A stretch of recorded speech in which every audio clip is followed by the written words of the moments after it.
Hi friends, it's Shay. Welcome back to my channel. So in today's video, I wanted to share different apps that have made my life much easier in college. And this is going to be a mix of like productivity apps, but also just things that help you with school and life in college. So let's just get started. So the first app that I want to mention is called Zotero, and this is a reference building application on your desktop. So it's great because it helps you save all of the sources that you've used into a folder within the app, and you can just highlight everything and create a bibliography page through that. Another thing that's great about it is that it basically automates the whole process by connecting to your Google Chrome.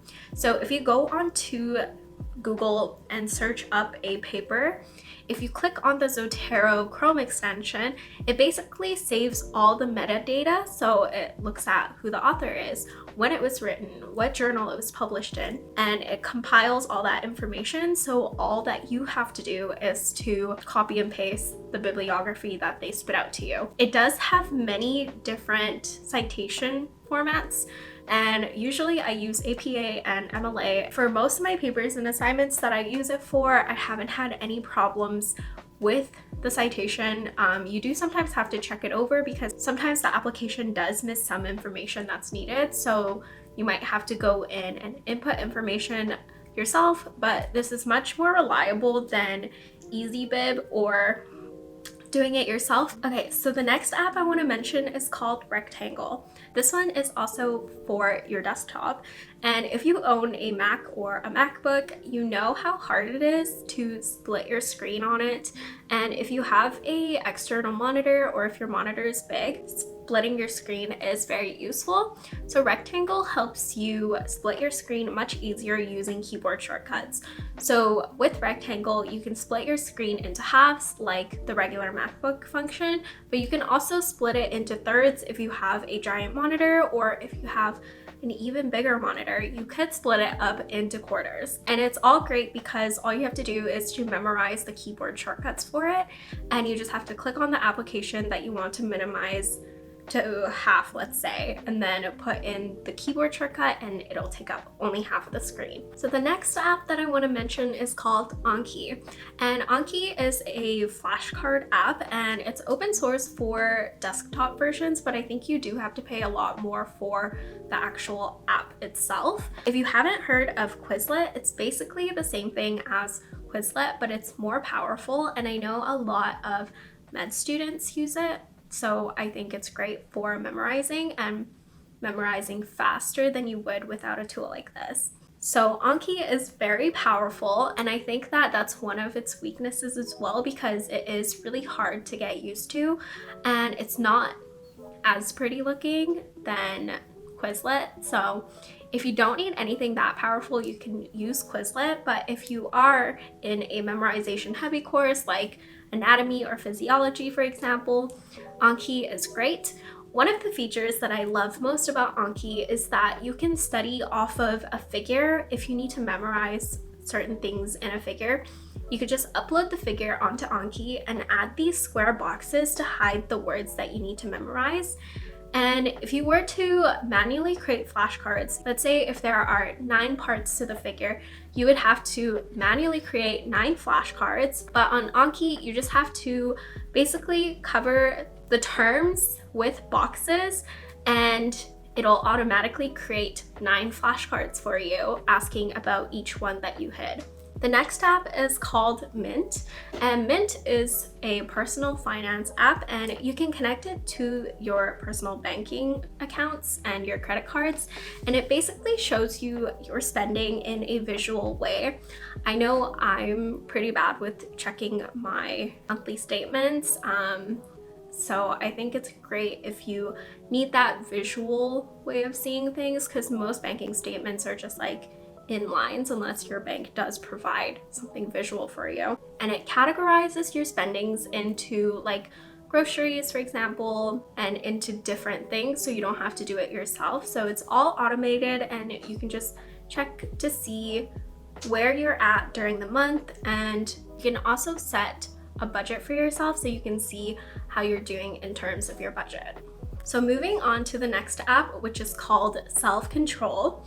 And this is also for your desktop. And it's basically an app that shuts down all the other apps that you don't want to use for a certain limit of time that you set it to. So if you struggle with just sitting down and getting a lot of work done because of distractions on your laptop, you can use Self-Control to basically block out everything so you have no option but to open up Word and start writing your essays.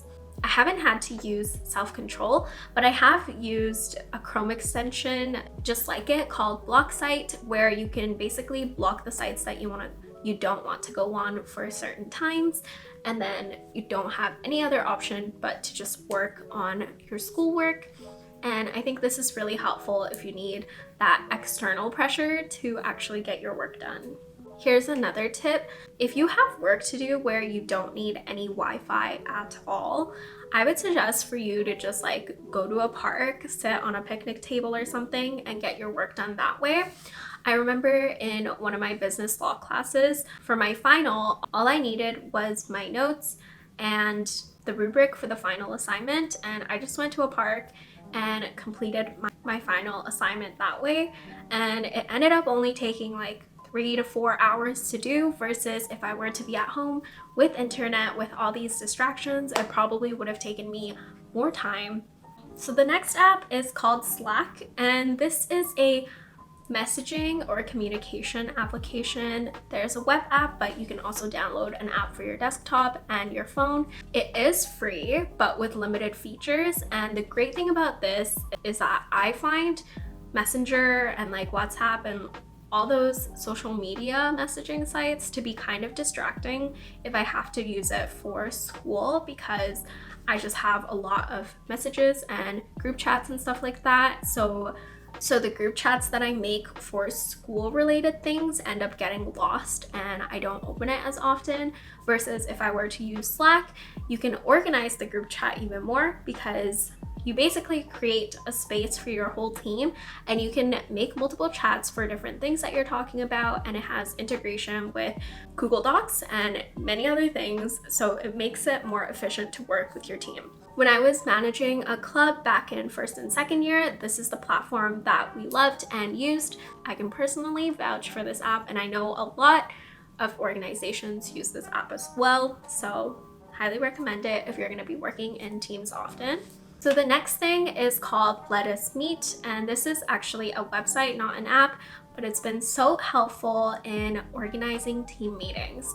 So if you're in a faculty like business, you're gonna be having a lot of group projects, group assignments, group presentations, and those will all require weekly or bi-weekly meetings. And if you have a group of 5 or 6, it's really hard to find a time when everyone is free, and it's kind of annoying going back and forth in group chats to try and figure out a time. So Let Us Meet makes it very easy for you to pick a time, and you don't have to sign up for the website in order to use it.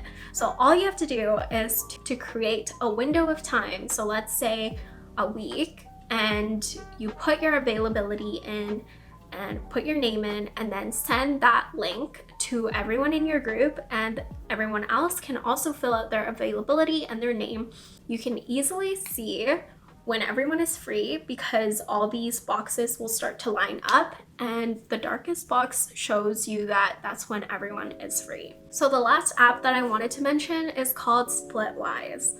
So if you are going to be living with roommates, or if you're going to be sharing expenses with other people, I highly recommend this app. So you can basically create a group with the people that you're going to be sharing expenses with and enter in the amount that you've spent that needs to be split with everyone.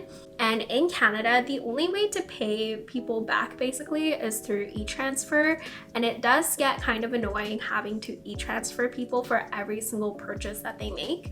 So Splitwise basically combines all of the payments, so everyone in the group can enter in their own expenses that needs to be shared, and then Splitwise will calculate the balance that you owe. So for example, if I spent $100 on groceries, my boyfriend spent $50 on groceries, normally I would have to pay him $25 and he would have to pay me $50. But instead, if I use Splitwise and I enter it in and he enters it in, it'll show the balance that he just owes me $25. So this way you can just pay people back at the end of the month instead of having to do that for every single purchase and every single receipt. So if you know of any other apps, I would love to know, and please share in the comment section below. As always, thank you so much for watching until the very end of the video, and I hope you have a sunny day.